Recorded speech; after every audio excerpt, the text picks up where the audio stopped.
Welcome to MotivationLab, dedicated to bringing you the best motivational videos and experience for your personal growth. Think and Grow Rich by Napoleon Hill is one of the most iconic and inspiring books of all time. This timeless masterpiece has helped millions achieve success and abundance in all areas of life with practical tips and powerful stories. Whether you're an entrepreneur or simply seeking purpose and abundance, join us as we dive into this book and discover the secrets to success and wealth that have inspired generations of readers. Think and Grow Rich by Napoleon Hill. Chapter 6. Imagination, the workshop of the mind. The fifth step toward riches, the imagination, is literally the workshop wherein are fashioned all plans created by man. The impulse, the desire, is given shape, form, and action through the aid of the imaginative faculty of the mind. It has been said that man can create anything which he can imagine. Of all the ages of civilization, this is the most favorable for the development of the imagination, because it is an age of rapid change. On every hand one may contact stimuli which develop the imagination. Through the aid of his imaginative faculty, man has discovered and harnessed more of nature's forces during the past 50 years than during the entire history of the human race previous to that time. He has conquered the air so completely that the birds are a poor match for him in flying. He has harnessed the ether and made it serve as a means of instantaneous communication with any part of the world. He has analyzed and weighed the sun at a distance of millions of miles and has determined, through the aid of imagination, the elements of which it consists. He has discovered that his own brain is both a broadcasting and a receiving station for the vibration of thought, and he is beginning now to learn how to make practical use of this discovery. He has increased the speed of locomotion until he may now travel at a speed of more than 300 miles an hour. The time will soon come when a man may breakfast in New York and lunch in San Francisco. Man's only limitation, within reason, lies in his development and use of his imagination. He has not yet reached the apex of development in the use of his imaginative faculty. He has merely discovered that he has an imagination and has commenced to use it in a very elementary way. Two forms of imagination. The imaginative faculty functions in two forms. One is known as synthetic imagination, and the other is creative imagination. Synthetic imagination. Through this faculty, one may arrange old concepts, ideas, or plans into new combinations. This faculty creates nothing. It merely works with the material of experience, education, and observation with which it is fed. It is the faculty used most by the inventor, with the exception of the who draws upon the creative imagination when he cannot solve his problem through synthetic imagination. Creative imagination. Through the faculty of creative imagination, the finite mind of man has direct communication with infinite intelligence. It is the faculty through which hunches and inspirations are received. It is by this faculty that all basic or new ideas are handed over to man. It is through this faculty that thought vibrations from the minds of others are received. It is through this faculty that one individual may tune in or communicate with the subconscious minds of other men. The creative imagination works automatically in the manner described in subsequent pages. This faculty functions only when the conscious mind is vibrating at an exceedingly rapid rate, as for example, when the conscious mind is stimulated through the emotion of a strong desire. The creative faculty becomes more alert, more receptive to vibrations from the sources mentioned, in proportion to its development through use. This statement is significant. Ponder over it before passing on. Keep in mind as you follow these principles that the entire story of how one may convert desire into money cannot be told in one statement. The story will be complete only when one has mastered, assimilated, and begun to make use of all the principles. The great leaders of business, industry, finance, and the great artists, musicians, poets, and writers became great because they developed the faculty of creative imagination. Both the synthetic and creative faculties of imagination become more alert with use, just as any muscle or organ of the body develops through use. Desire is only a thought, an impulse. It is nebulous and ephemeral. It is abstract and of no value until it has been transformed into its physical counterpart. while the synthetic imagination is the one which will be used most frequently in the process of transforming the impulse of desire into money. You must keep in mind the fact that you may face circumstances and situations which demand use of the creative imagination as well. Your imaginative faculty may have become weak through inaction. It can be revived and made alert through use. This faculty does not die, though it may become quiescent through lack of use. Center your attention, for the time being, on the development of the synthetic imagination, because this is the faculty which you will use more often in the process of converting desire into money. Transformation of the intangible impulse of desire into the tangible reality of money calls for the use of a plan or plans. These plans must be formed with the aid of the imagination and mainly with the synthetic faculty. Read the entire book through, then come back to this chapter and begin at once to put your imagination to work on the building of a plan or plans for the transformation of your desire into money. Detailed instructions for the building of plans have been given in almost every chapter. Carry out the instructions best suited to your needs. Reduce your plan to writing if you have not already done so. The moment you complete this, you will have definitely given concrete form to the intangible desire. Read the preceding sentence once more. Read it aloud, very slowly, and as you do so, remember that the moment you reduce the statement of your desire and a plan for its realization to writing, you have actually taken the first of a series of steps, which will enable you to convert the thought into its physical counterpart. The earth on which you live, you, yourself, and every other material thing are the result of evolutionary change, through which microscopic bits of matter have been organized and arranged in an orderly fashion. Moreover, and this statement is of stupendous importance, this earth, every one of the billions of individual cells of your body, and every atom of matter, began as an intangible form of energy. Desire is thought impulse. Thought impulses are forms of energy. When you begin with the thought impulse, desire, to accumulate money, you are drafting into your service the same stuff that nature used in creating this earth and every material form in the universe, including the body and brain in which the thought impulses function. As far as science has been able to determine, the entire universe consists of but two elements, matter and energy. Through the combination of energy and matter has been created everything perceptible to man, from the largest star which floats in the heavens, down to, and including man himself. You are now engaged in the task of trying to profit by nature's method. You are, sincerely and earnestly, we hope, trying to adapt yourself to nature's laws by endeavoring to convert desire into its physical or monetary equivalent. You can do it. It has been done before. You can build a fortune through the aid of laws which are immutable. But, first, you must become familiar with these laws and learn to use them. Through repetition, and by approaching the description of these principles from every conceivable angle, the author hopes to reveal to you the secret through which every great fortune has been accumulated. Strange and paradoxical as it may seem, the secret is not a secret. Nature, herself, advertises it in the earth on which we live, the stars, the planets suspended within our view, and the elements above and around us, and every blade of grass, and every form of life within our vision.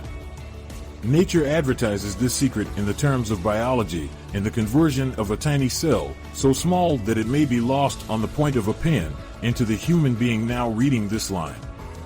The conversion of desire into its physical equivalent is, certainly, no more miraculous. Do not become discouraged if you do not fully comprehend all that has been stated. Unless you have long been a student of the mind, it is not to be expected that you will assimilate all that is in this chapter upon a first reading. But you will, in time, make good progress. The principles which follow will open the way for understanding of imagination. Assimilate that which you understand as you read this philosophy for the first time, then, when you reread and study it, you will discover that something has happened to clarify it and give you a broader understanding of the whole. Above all, do not stop, nor hesitate in your study of these principles until you have read the book at least 3 times, for then, you will not want to stop. How to make practical use of imagination. Ideas are the beginning points of all fortunes. Ideas are products of the imagination. Let us examine a few well-known ideas which have yielded huge fortunes, with the hope that these illustrations will convey definite information concerning the method by which imagination may be used in accumulating riches.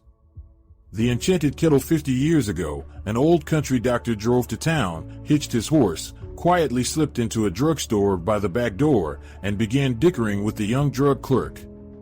His mission was destined to yield great wealth to many people. It was destined to bring to the South the most far-flung benefit since the Civil War. For more than an hour, behind the prescription counter, the old doctor and the clerk talked in low tones. Then the doctor left.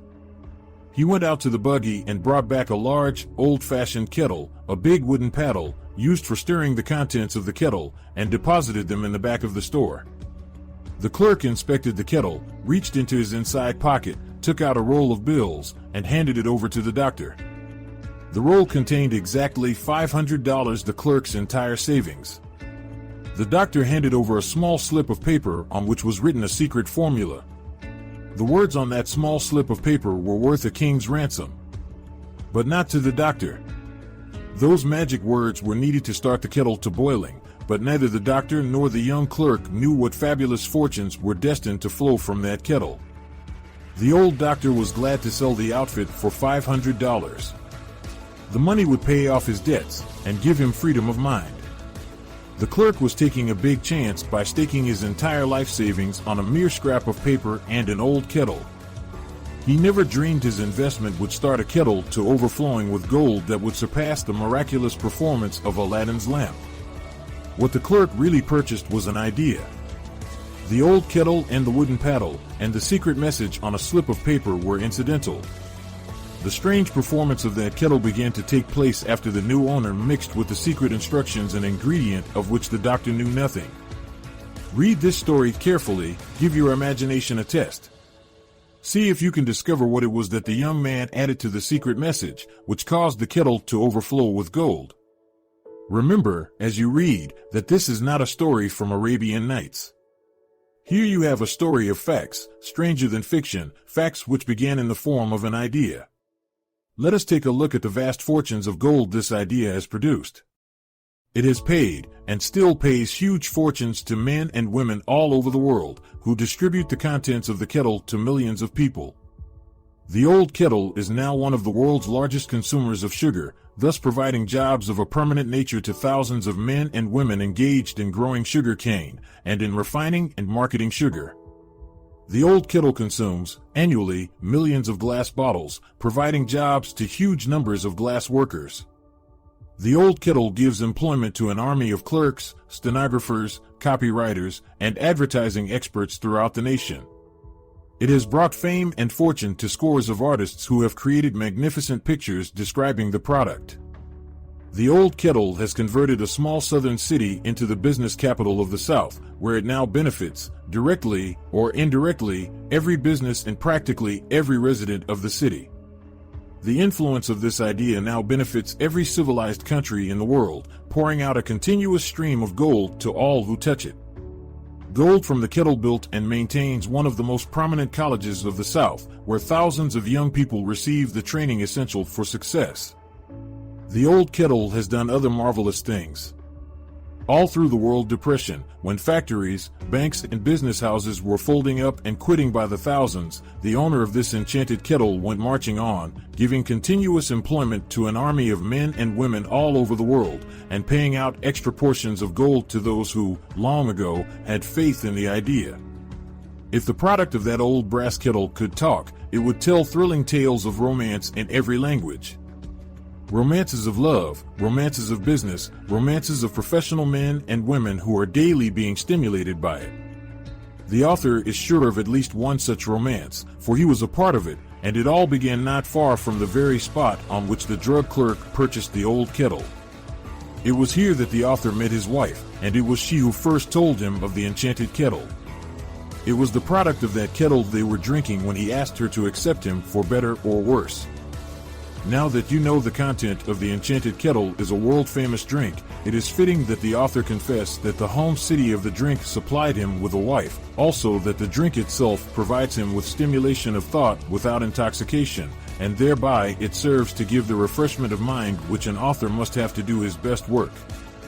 Whoever you are, wherever you may live, whatever occupation you may be engaged in, just remember in the future, every time you see the words Coca-Cola, that its vast empire of wealth and influence grew out of a single idea, and that the mysterious ingredient the drug clerk, Asa Candler, mixed with the secret formula was imagination. Stop and think of that for a moment. Remember, also, that the 13 steps to riches, described in this book, were the media through which the influence of Coca-Cola has been extended to every city, town, village, and crossroads of the world, and that any idea you may create, as sound and meritorious as Coca-Cola, has the possibility of duplicating the stupendous record of this worldwide thirst killer. Truly, thoughts are things, and their scope of operation is the world itself. What I would do if I had $1 million. This story proves the truth of that old saying, where there's a will, there's a way.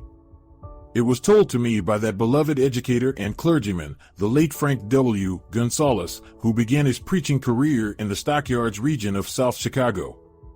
While Dr. Gonzalez was going through college, he observed many defects in our educational system, defects which he believed he could correct if he were the head of a college. His deepest desire was to become the directing head of an educational institution in which young men and women would be taught to learn by doing. He made up his mind to organize a new college in which he could carry out his ideas without being handicapped by orthodox methods of education. He needed $1 million to put the project across. Where was he to lay his hands on so large a sum of money? That was the question that absorbed most of this ambitious young preacher's thought. But he couldn't seem to make any progress. Every night he took that thought to bed with him. He got up with it in the morning. He took it with him everywhere he went. He turned it over and over in his mind until it became a consuming obsession with him. $1 million is a lot of money. He recognized that fact, but he also recognized the truth that the only limitation is that which one sets up in one's own mind. Being a philosopher as well as a preacher, Dr. Gonzalez recognized, as do all who succeed in life, that definiteness of purpose is the starting point from which one must begin. He recognized, too, that definiteness of purpose takes on animation, life, and power when backed by a burning desire to translate that purpose into its material equivalent. He knew all these great truths, yet he did not know where or how to lay his hands on $1 million. The natural procedure would have been to give up and quit by saying, well, my idea is a good one, but I cannot do anything with it because I never can procure the necessary $1 million. That is exactly what the majority of people would have said, but it is not what Dr. Gonzalez said. What he said and what he did are so important that I now introduce him and let him speak for himself. One Saturday afternoon, I sat in my room thinking of ways and means of raising the money to carry out my plans. For nearly 2 years, I had been thinking, but I had done nothing but think. The time had come for action. I made up my mind, then and there, that I would get the necessary $1 million within a week. How? I was not concerned about that. The main thing of importance was the decision to get the money within a specified time, and I want to tell you that the moment I reached a definite decision to get the money within a specified time, a strange feeling of assurance came over me, such as I had never before experienced. Something inside me seemed to say, why didn't you reach that decision a long time ago? The money was waiting for you all the time. Things began to happen in a hurry. I called the newspapers and announced I would preach a sermon the following morning, entitled, What I Would Do If I Had $1 Million. I went to work on the sermon immediately, but I must tell you, frankly, the task was not difficult because I had been preparing that sermon for almost 2 years. The spirit back of it was a part of me. Long before midnight, I had finished writing the sermon. I went to bed and slept with a feeling of confidence, for I could see myself already in possession of the $1 million. Next morning I arose early, went into the bathroom, read the sermon, then knelt on my knees and asked that my sermon might come to the attention of someone who would supply the needed money. While I was praying, I again had that feeling of assurance that the money would be forthcoming. In my excitement, I walked out without my sermon and did not discover the oversight until I was in my pulpit and about ready to begin delivering it. It was too late to go back for my notes, and what a blessing that I couldn't go back. Instead, my own subconscious mind yielded the material I needed. When I arose to begin my sermon, I closed my eyes and spoke with all my heart and soul of my dreams. I not only talked to my audience, but I fancy I talked also to God. I told what I would do with $1 million if that amount were placed in my hands. I described the plan I had in mind for organizing a great educational institution where young people would learn to do practical things and at the same time develop their minds. When I had finished and sat down, a man slowly arose from his seat, about 3 rows from the rear, and made his way toward the pulpit. I wondered what he was going to do. He came into the pulpit, extended his hand, and said, "Reverend, I liked your sermon. I believe you can do everything you said you would if you had $1 million. To prove that I believe in you and your sermon, if you will come to my office tomorrow morning, I will give you the $1 million. My name is Philip D. Armour." Young Gonzalez went to Mr. Armour's office and the $1 million was presented to him. With the money, he founded the Armour Institute of Technology. That is more money than the majority of preachers ever see in an entire lifetime, yet the thought impulse back of the money was created in the young preacher's mind in a fraction of a minute. The necessary $1 million came as a result of an idea. Back of the idea was a desire which young Gonzalez had been nursing in his mind for almost 2 years. Observe this important fact. He got the money within 36 hours after he reached a definite decision in his own mind to get it and decided upon a definite plan for getting it. There was nothing new or unique about young Gonzalez vague thinking about $1 million and weakly hoping for it. Others before him, and many since his time, have had similar thoughts. But there was something very unique and different about the decision he reached on that memorable Saturday when he put vagueness into the background and definitely said, "I will get that money within a week." God seems to throw himself on the side of the man who knows exactly what he wants, if he is determined to get just that. Moreover, the principle through which Dr. Gonzalez got his $1 million is still alive. It is available to you. This universal law is as workable today as it was when the young preacher made use of it so successfully. This book describes, step by step, the 13 elements of this great law and suggests how they may be put to use. Observe that Asa Candler and Dr. Frank Gonzalez had one characteristic in common. Both knew the astounding truth that ideas can be transmuted into cash through the power of definite purpose, plus definite plans. If you are one of those who believe that hard work and honesty alone will bring riches, perish the thought. It is not true. Riches, when they come in huge quantities, are never the result of hard work.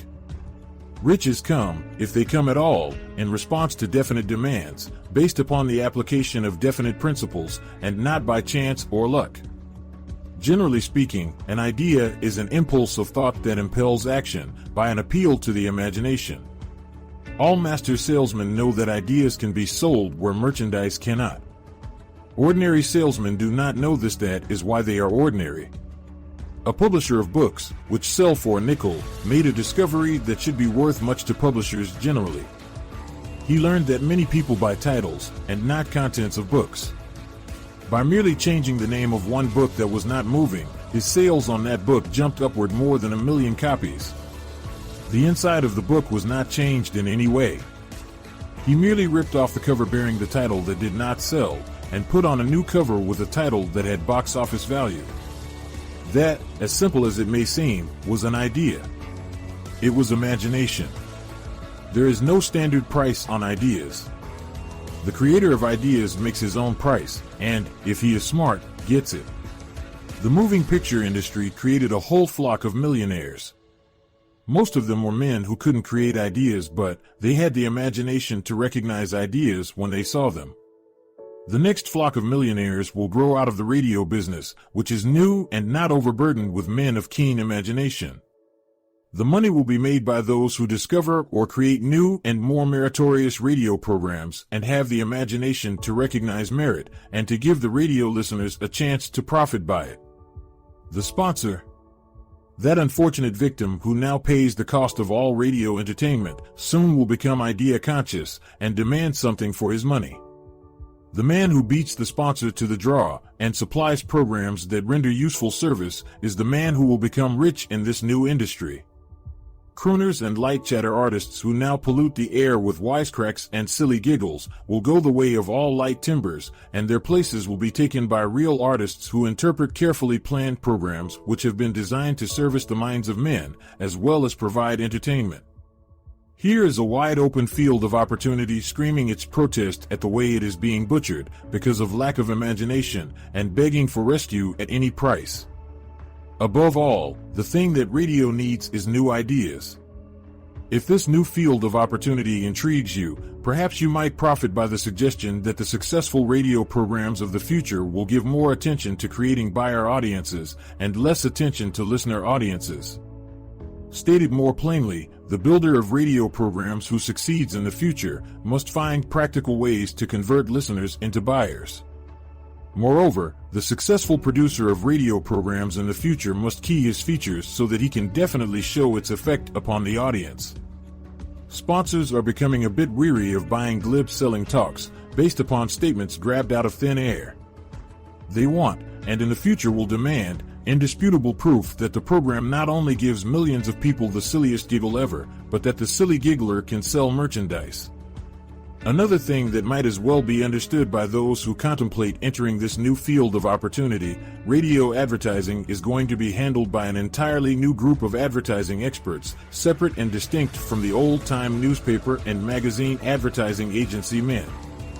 The old-timers in the advertising game cannot read the modern radio scripts because they have been schooled to see ideas. The new radio technique demands men who can interpret ideas from a written manuscript in terms of sound. It cost the author a year of hard labor and many thousands of dollars to learn this. Radio, right now, is about where the moving pictures were when Mary Pickford and her curls first appeared on the screen. There is plenty of room in radio for those who can produce or recognize ideas. If the foregoing comment on the opportunities of radio has not started your idea factory to work, you had better forget it. Your opportunity is in some other field. If the comment intrigued you in the slightest degree, then go further into it, and you may find the one idea you need to round out your career. Never let it discourage you if you have no experience in radio. Andrew Carnegie knew very little about making steel. I have Carnegie's own word for this, but he made practical use of two of the principles described in this book and made the steel business yield him a fortune. The story of practically every great fortune starts with the day when a creator of ideas and a seller of ideas got together and worked in harmony. Carnegie surrounded himself with men who could do all that he could not do. Men who created ideas, and men who put ideas into operation, and made himself and the others fabulously rich. Millions of people go through life hoping for favorable breaks. Perhaps a favorable break can get one an opportunity, but the safest plan is not to depend upon luck.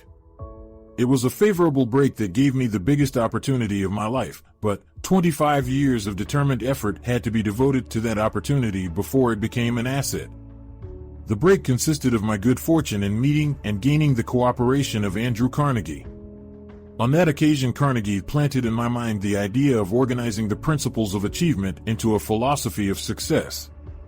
Thousands of people have profited by the discoveries made in the 25 years of research, and several fortunes have been accumulated through the application of the philosophy. The beginning was simple. It was an idea which anyone might have developed. The favorable break came through Carnegie, but what about the determination, definiteness of purpose, and the desire to attain the goal, and the persistent effort of 25 years? It was no ordinary desire that survived disappointment, discouragement, temporary defeat, criticism, and the constant reminding of waste of time. It was a burning desire, an obsession. When the idea was first planted in my mind by Mr. Carnegie, it was coaxed, nursed, and enticed to remain alive. Gradually, the idea became a giant under its own power, and it coaxed, nursed, and drove me. Ideas are like that. First you give life and action and guidance to ideas, then they take on power of their own and sweep aside all opposition. Ideas are intangible forces, but they have more power than the physical brains that give birth to them. They have the power to live on, after the brain that creates them has returned to dust.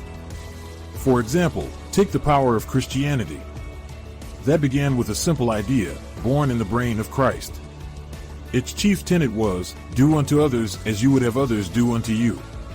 Christ has gone back to the source from whence he came, but his idea goes marching on. Someday, it may grow up and come into its own, then it will have fulfilled Christ's deepest desire. The idea has been developing only 2,000 years.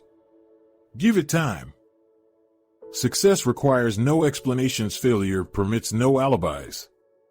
Thanks for visiting MotivationLab, dedicated to bringing you the best motivational videos and experience for your personal growth. Like, share, and subscribe for more motivational content.